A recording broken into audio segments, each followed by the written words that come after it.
দর্শক, জিয়া উদ্দিনে আছেন আমাদের সহকর্মী রিয়াজ রায়হান। আমরা তার কাছে যাচ্ছি। রিয়াজ, আজকে তো কবর জিয়ারতের জন্য সর্বসাধারণের প্রবেশের নিষেধাজ্ঞা যেটা ছিল ৩ দিন, সেটি তো উঠিয়ে দেওয়া হচ্ছে। আজকে সবাই কবর জিয়ারত করতে পারছেন। নেতাকর্মীরা কি বলছেন এবং সাধারণ মানুষ কবর জিয়ারতের পর তারা খালেদা জিয়াকে নিয়ে কি বলছেন? কবর জিয়ারত করতে এসছেন সাবেক রাষ্ট্রপতি জিয়াউর রহমানের পাশে তার স্ত্রী সাবেক 3বারের প্রধানমন্ত্রী বেগম খালেদা জিয়াকে গতকাল সমাহিত করা হয়েছে। সেখানে মানুষ জিয়ারত করতে এসছেন এবং তারা আল্লাহর কাছে প্রার্থনা করছেন তার জান্নাত কামনায়।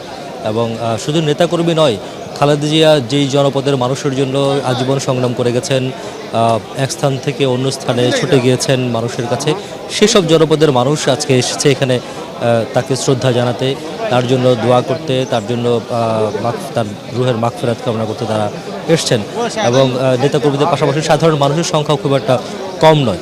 গেল 2 ঘন্টায় অন্তত হাজার দশেকের মতো মানুষ তারা এই যে সমাধিসৌধ রয়েছে সেখানে এসেছেন এবং তারা সবাই দোয়া করছেন। আমরা যদি বাহিরেরটাই যদি একটু দেখানোর চেষ্টা করি, যে বাহিরে এখন পর্যন্ত আসছে, অর্থাৎ একেবারে ক্রিস্টান লেকের পাশে যে রাস্তাটি রয়েছে সেই রাস্তা থেকে শুরু করে একেবারে সমাধি পর্যন্ত যে বড় যে রাস্তাটি রয়েছে, ব্রিজ পার হয়ে এখনও মানুষ দলে দলে আসছেন। তারা পরিবার নিয়ে আসছেন, একেবারে পরিবারের ছোট্ট সদস্য থেকে শুরু করে বয়োবৃদ্ধ যারা রয়েছেন তাদেরকে নিয়েও তারা আসছেন এই বেগম খালেদা জিয়ার যে কবর সেটি জিয়ারত করতে, তার জন্য প্রার্থনা করতে।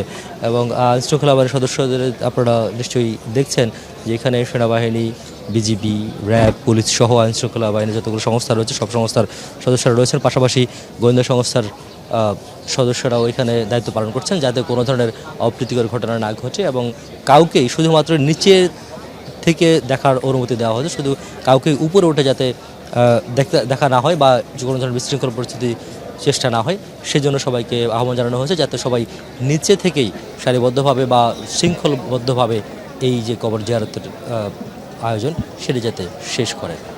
রিয়াজ, আপনাকে ধন্যবাদ আমাদের সাথে যোগ দেওয়ার জন্য।